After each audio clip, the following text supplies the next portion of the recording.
بسم اللہ الرحمن الرحیم الحمد للہ رب العالمین والصلاة والسلام علی اشرف الانبیاء والمرسلین واللعنة الدائمة الابدیة علی اعدائهم ملعونین اما بعد فقد قال الحکیم فی خطابه السلیم بسم اللہ الرحمن الرحیم فمن حاجك فيه من بعد ما جاءك من العلم فقل تعالوا ندعو أبناءنا وأبناءكم ونساءنا ونساءكم وأنفسنا وأنفسكم ثم نبتهل فنجعل لعنة الله على الكاذبين. سامعین محترم، ناظرین کرام اور وہ لوگ کہ جو اس ویڈیو کو دنیا کے کسی بھی کونے میں بیٹھ کر دیکھ رہے ہیں، ان کی سماعتوں کے حوالے سورہ آل عمران کی آیت نمبر 61 کرنے کا شرف حاصل ہوا، جس کا پس منظر یہ ہے کہ نصارہ نجران کے عیسائی، وہ کہ جو اس دین پہ تھے حضرت رسول خدا صلی اللہ علیہ وآلہ وسلم سے پہلے، کہ جو دین اپنے وقت کا حق دین تھا، وہ دین رائج تھا، دنیا میں عام تھا، لیکن جب حضرت رسول خدا صلی اللہ علیہ وآلہ وسلم مبعوث ہوئے تو وہ دین منسوخ ہو گیا، اور اللہ نے اپنے نبی کے ہاتھ پہ ایک نئے دین کو اس امت کی تمام لوگوں کی ہدایت کے لیے دے کر بھیجا۔ تو اب سے پوری دنیا کی ذمہ داری یہ تھی کہ وہ اس نئے دین کو کہ جو حضرت ختمی مرتبت کے ہاتھوں اس دنیا میں آیا تھا اس کو اپناتے اور اس پہ عمل کرتے، لیکن کچھ لوگ کہ جن میں اپنی وراثتی یا یوں کہوں کہ اپنی جہالت کی وجہ سے ایک ہٹ درمی، ایک حمیت، ایک قومی غیرت موجود تھی، ان لوگوں نے اپنے اس نئے دین کو اپنانے سے بڑا صاف طریقے سے انکار کر دیا اور اپنے پرانے دین پہ باقی رہنے کو انہوں نے بہتر جانا، اور رسول پاک صلی اللہ علیہ وآلہ وسلم سے بحث و مناظرہ کرنے لگے۔ حضرت رسول خدا صلی اللہ علیہ وآلہ وسلم نے قرآن حکیم میں سے انہیں وہ آیات پڑھ کے سنائی کہ جو آیات اس بات کو بیان کرتی تھی کہ حضرت عیسیٰ خدا کے بندے ہیں اور خدا کے رسول ہیں، ایک عبد بزرگوار ہیں، لیکن وہ لوگ کہ جن کا عقیدہ ہی یہ تھا کہ عیسیٰ اکانیم ثلاثہ میں سے ایک اکنوم ہیں، یعنی تین ہستیاں، تین وجود جو اس کائنات کی اساسی اکائی ہیں، ان میں سے ایک ہیں حضرت عیسیٰ، تثلیث بھی اس نظریے کو کہتے ہیں، وہ خدا کا بیٹا حضرت عیسیٰ اور خدا کی ہمسر نعوذ باللہ حضرت مریم کو مانتے تھے۔ تو ان تین میں سے ایک حضرت عیسیٰ کو جانتے تھے، یعنی انہیں وہ خدا کا بیٹا مانتے تھے، تو ان کے لیے انتہائی مشکل تھا یہ کہ وہ رسول خدا کی اس بات کو مان لیں کہ عیسیٰ اللہ کا بندہ ہے اور خدا کی طرف سے نبی اور رسول ہے۔ یہ بات ان لوگوں کو ہضم نہیں ہوئی اور ان لوگوں نے رسول پاک سے بحث و مناظرہ کرنا شروع کر دیا۔ تو اس وقت خدا کی طرف سے اس زبان کو یہ حکم ہوا کہ جو وحی الہی کے بغیر کلام نہیں کرتی کہ اے محمد فمن حاجک فیہ من بعد ما جاءک من العلم، محمد جو تجھ سے کج بحث کرے، فضول بحث کرے، اس کے بعد کہ جب تجھے علم خدا کی طرف سے پہنچ چکا ہے، اس کے باوجود تیرے انہیں بتا دینے کے باوجود کہ عیسیٰ خدا کا بندہ ہے، اگر وہ نہ مانے تو پھر تو انہیں ایک چیلنج دے، تو پھر انہیں للکار، فَقُلْ تَعَالَوْا، انہیں کہہ دو کہ آ جاؤ، نَدْعُ أَبْنَاءَنَا، ہم اپنے بیٹوں کو بلاتے ہیں، وَأَبْنَاءَكُمْ، اور تم اپنے بیٹوں کو بلاؤ، وَنِسَاءَنَا وَنِسَاءَكُمْ وَأَنفُسَنَا وَأَنفُسَكُمْ، اپنے بیٹوں کو، اپنی خواتین کو اور اپنی جانوں کو، اپنے نفسوں کو بلاتے ہیں، ثم نبتہل، اور پھر آپس میں مباہلہ کریں گے، فنجعل لعنت اللہ علی الکاذبین، اور اللہ کی لعنت کو جھوٹوں پہ قرار دیں گے۔ تو خود اسی آیت کے ضمن میں سے، اسی آیت کے پیرائی میں سے یہ بات سمجھ آتی ہے کہ مباہلہ تھا کیا۔ مباہلہ لغت کے اعتبار سے دیکھا جائے تو جو لوگ عربی زبان سے واقف ہیں، یہ مفاعلہ کا صیغہ ہے، اور یہ طرفین کے ایک دوسرے کے متعلق ایک دوسرے کے اوپر اس فعل کو انجام دینے کے لیے استعمال ہوتا ہے۔ باہلا ہلا اگر دیکھیں تو اس کا معنی یہ بنتا ہے کہ خدا اس سے اپنی رحمت کو دور کرے، خدا اس پہ لعنت کرے. اور اگر مباہلا استعمال کیا جائے گا تو مطلب یہ ہوگا کہ ہم تجھ پہ لعنت کرتے ہیں اور تم ہمارے لیے خدا سے عذاب کی دعا کرو. جو سچا ہوگا اس کی دعا خدا قبول کرے گا اور فریق مخالف کو خدا ہلاکت میں ڈالے گا. اس للکار کو سن کے ان کے پورے دین کو للکار تھی، ان کی نسلوں کے جو شروع سے چلا آ رہا تھا دین، ان کا ایک پیرایا ایک اسلوب، اس کو یہ للکار تھی. ان لوگوں کو یہ قبول نہ ہوا، برداشت نہ ہوا، اور وہ لوگ حضرت رسول خدا سے مباہلہ کرنے کے لیے آ گئے. اور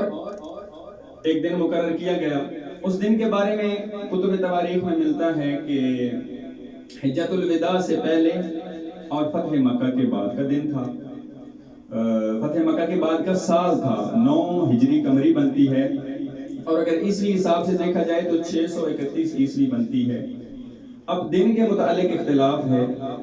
کچھ لوگ کہتے ہیں کہ 21 ذی الحج کا دن تھا، کچھ کہتے ہیں کہ 25 ذی الحج کا دن تھا،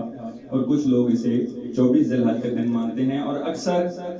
اور معتبر ترین علماء جو ہیں وہ 24 ذی الحج کو ہی مباہلے کا دن قرار دیتے ہیں. الغرض جب مباہلہ کا دن آیا تو حضرت رسول خدا صلی اللہ علیہ وآلہ وسلم نے پہلا کام یہ کیا کہ حضرت زہرا سلام اللہ علیہ کے خانہ اقدس پہ تشریف لے کے حسن و حسین کو اپنے دائیں بائیں اٹھا لیا. حضرت زہرا کو حکم دیا کہ بی بی چلو، آج دین پہ مشکل وقت ہے، آج چل اس دین کا دفاع کرنا ہے. اور پھر حضرت مولا امیر المومنین کو اپنے ساتھ لیا. سامعین محترم، اگر آپ غور کریں تاریخ میں تو اسلام اور اس سے پہلے کے جتنے ادیان گزرے ہیں سب کا دفاع کرنے کا، جنگ کرنے کا اسلوب تقریباً ایک جیسا رہا ہے. جس طرح کا میدان ہو، جس طرح کی جنگ ہو، اس طرح کے جنگجو اور اس طرح کے بہادر ساتھ لے جائے جاتے ہیں. اگر تیر و نیزہ کی جنگ ہو تو ماہر تیر انداز، ماہر شمشیر زن، ماہر گھڑ سوار ساتھ لے کر جائے جاتے ہیں. اگر مناظرہ کی جنگ ہو تو بہترین انداز سے بیان کرنے والے، بولنے والے لوگ، بہترین انداز سے اپنے مقصد کو ثابت کرنے والے لوگ ساتھ لے جائے جاتے ہیں. اب یہ مباہلہ کی جنگ تھی تو مباہلہ اس بات کی جنگ تھی کہ جو سچا ہے وہ خدا سے دعا کرے گا اور اللہ سبحانہ و تعالیٰ اس کی دعا کو قبول کر کے مخالف پہ لعنت کرے گا، مخالف سے اپنی رحمت کو اٹھا لے گا. تو اس کے لیے حق یہ بنتا تھا کہ ان ہستیوں کو لے جایا جائے کہ اگر وہ دست دعا بلند کریں تو خدا ان کی دعا کو رد نہ کرے. اسی بات کو مد نظر رکھتے ہوئے حضرت رسول خدا ختمیہ مرتبہ صلی اللہ علیہ وآلہ وسلم اس شان سے اپنے گھر سے نکلے کہ حضرت امیر المؤمنین علی ابن ابی طالب رسول کے ساتھ ایک پہلو پہ چل رہے ہیں، حسن و حسین سامنے چل رہے ہیں، اور حضرت زہرا رسول خدا کے پیچھے چل رہی ہیں. منظر اور ماحول یہ تھا کہ عصمت کے موتی رسول کے سامنے سامنے، امامت کے در علی مولا حضرت رسول خدا کے ساتھ، خود رسول خدا گوہر نبوت درمیان میں چل رہے تھے، اور تاجدار عصمت حضرت زہرا رسول پاک کے سائے میں چل رہی تھی. اس انداز سے میدان مباہلہ میں پہنچے کہ مخالفین کے دل پہ لرزہ طاری ہو گیا، اور ان کا کارڈینل اور ان کا وہ جو بڑا رئیس تھا، ابو حارثہ اس کا نام تھا، وہ پوچھنے لگا اپنے ساتھ والے شخص سے کہ اے شخص بتا تو صحیح کہ یہ کون ہے محمد کے ساتھ جو اتنے روب و دبدبے اور جلال کے ساتھ میدان مباہلہ میں وارد ہو رہے ہیں. تو وہ کہنے لگا وہ کہ جو محمد کے ساتھ ساتھ چل رہا ہے اس کا نام علی ہے، یہ محمد کا بھائی ہے، محمد کو دنیا میں سب سے عزیز ہے. وہ جو محمد کے سامنے چل رہے ہیں علی کے بیٹے ہیں اور محمد کی بیٹی فاطمہ کے بیٹے ہیں، اور وہ کہ جو رسول خدا کے پیچھے پیچھے چل رہی ہے وہ رسول کی لخت دل لخت جگر حضرت زہرا ہے، جو رسول پاک کو سب سے عزیز ہیں. اس منظر کو دیکھ کر وہ ڈر گیا، پریشان ہو گیا کہ اگر محمد سچے نہ ہوتے تو اپنے اصحاب کو لے کے آتے، اپنی فوج کو لے کے آتے، اپنے لشکر کو لے کے آتے، لیکن محمد تو اس کے برعکس اپنی بیٹی کو لائے ہیں، اپنے بھائی کو لائے ہیں، اپنے بیٹوں کو لائے ہیں، اپنی عزیز ترین ہستیوں کو لائے ہیں. اور پھر آ کے رسول خدا اس انداز سے براجمان ہوئے کہ مخالف کی زبان سے یہ جملے نکلے کہ محمد آج اس انداز سے بیٹھے ہیں کہ جس انداز سے نبی مباہلہ کے لیے بیٹھا کرتے تھے، اور حضرت رسول خدا اور ان کے خانوادے نے جب دست دعا دعا بلند کیے تو وہ بھاگا اور بھاگتا بھاگتا رسول کی خدمت میں آیا اور عرض کرنے لگا یا رسول اللہ آپ ہمارے خلاف بددعا نہ کریں، آپ کا یہ نور، آپ کا دبدبہ، آپ کا جلال ہمیں یہ بتا رہا ہے کہ اگر آج آپ نے ہمارے لیے بددعا کر دی تو 1 سال نہیں گزرے گا کہ کوئی عیسائی اس صفحہ ہستی پہ باقی نہ رہے گا، تمام عیسائیوں کا اس دنیا سے صفایا ہو جائے گا، آپ اس کے بدلے ہم سے جزیہ لے لیں، اس کے بدلے ہم سے کوئی چیز لے لیں۔ تو حضرت رسول خدا صلی اللہ علیہ وآلہ وسلم نے جو رحمت للعالمین بن کے آئے تھے اپنی رحمت کا اظہار فرمایا اور ان لوگوں سے مصالحت کی۔ اس مصالحت میں 2000 حلے طے پائے کہ ہر سال وہ دیں گے، جس میں سے ہر ایک حلے کی قیمت 40 درہم مقرر تھی۔ اس کے بعد ایک اور یہ بات رکھی گئی کہ اگر یمن کے ساتھ جنگ ہو جائے تو 30 نیزے، 30 گھوڑے اور 30 زرہیں دی جائیں گی کہ جو عاریتاً ہوں گی، رسول خدا نے ضمانت لی کہ میں انہیں تم لوگوں کو واپس کروں گا۔ اور پھر اس بات پہ مصالحت ہوئی اور میدان مباہلہ سے وہ لوگ فرار کر گئے اور اسلام کو سربلندی نصیب ہوئی، اسلام کا سر بالا ہوا اور کفر کا سر نگوں ہوا۔ اور پتہ چلا اس بات سے کہ حضرت رسول خدا صلی اللہ علیہ وآلہ وسلم کا دین ہی برحق ہے، اور ان کے ساتھ وہ لوگ کہ جو رسول کے تشریف لے گئے تھے وہی لوگ برتر، اولا اور اعلیٰ ہیں، وہی لوگ صاحب کرامت ہیں، اور وہی لوگ ایسے ہیں کہ جو خدا پہ راضی ہیں اور خدا ان پہ راضی ہے۔ ایک منظر تو یہ تھا کہ حضرت رسول خدا اپنے تمام کے تمام سرمائے کو، اپنے پورے خاندان کو لے کر اسلام کی سربلندی کے لیے مباہلہ میں جا رہے تھے۔ اسی محمد کے ایک بیٹے نے اپنے اس نانا کی اقتداء کی، اسی زہرا کی ایک بیٹی نے اپنی ماں کی اقتداء کی، اور جب اسلام پہ مشکل بنی،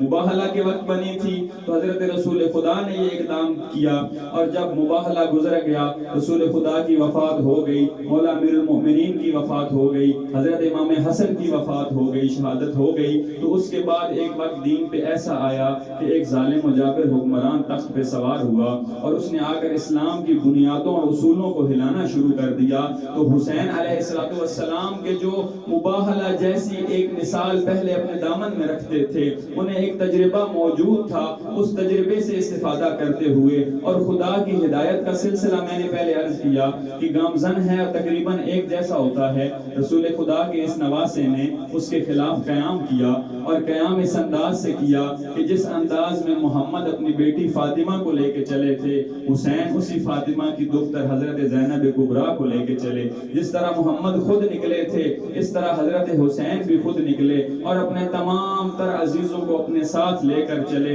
اور اس انداز سے اسلام کو سربلند کیا کہ آج تک پوری کائنات میں حسین عظیم کا نام موجود ہے، اور اسلام اپنی آب و تاب کے ساتھ، اپنی تمام شان کے ساتھ موجود ہے۔ لیکن وہ کہ جو اس اسلام کے مخالف کھڑا ہوا تھا، نہ اس کا کہیں نام ملتا ہے، نہ اس کی قبر کا نشان ملتا ہے۔ تو ان ہستیوں کہ اس اسوہ کو دیکھتے ہوئے ہم سب کے لیے بھی یہ ضروری ہے کہ ہم ان کو اپنے لیے نمونہ عمل قرار دیں اور ان کی سیرت پہ عمل کریں۔ دعا ہے پروردگار عالم سے کہ وہ ہمیں ان ہستیوں کے نقش قدم پہ چلنے کی توفیق نصیب فرمائے، اور ہمیں ان کا حقیقی شیعہ اور پیروکار بنائے، اور ہمیں ان کی حقیقی معرفت عطا فرمائے، اور امام زمانہ کے ظہور میں تعجیل فرمائے۔ وصلی اللہ علی محمد و آلہ اجمعین۔